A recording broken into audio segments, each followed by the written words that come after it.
परिनय फूकी ने राज्य में हुई बेमौसम बारिश और ओलावृष्टि से प्रभावित किसानों को तुरंत राहत देने की मांग की है।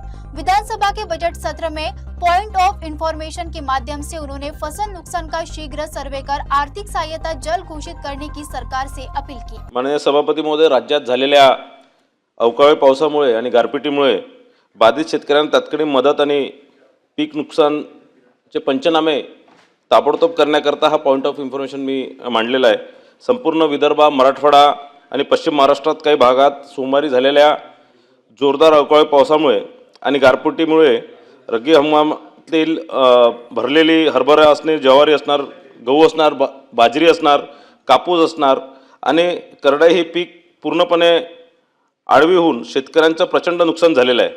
परभणी, नांदेड, लातूर जिल्ह्यातील रेणापूर व निलंगा येथे मोठ्या प्रमाणात गारपीट झाला असून शेजारील अहिल्यानगर व सोलापूर जिल्ह्यात द्राक्ष बागांसह आंब्यांचाही मोहराचेही मोठे नुकसान झालेले आहेत।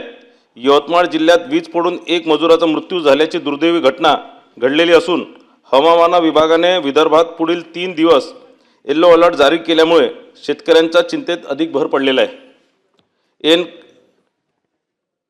च्या वेळी आलेल्या या नैसर्गिक संकटामुळे राज्यातील बळीराजा पूर्णतः खचलेला असून शासनाने तातडीने युद्ध पातळीवर नुकसानाचे पंचनामे पूर्ण करण्याचे आदेश घ्यावेत आणि बाधित शेतकऱ्यांना नुकसान भरपाई व वीज पडून मृत्यू पावलेल्या व्यक्तींच्या वारसांना त्वरित आर्थिक मदत जाहीर करावी अशी मागणी मी आपल्या माध्यमातून शासनाकडे करीत आहे।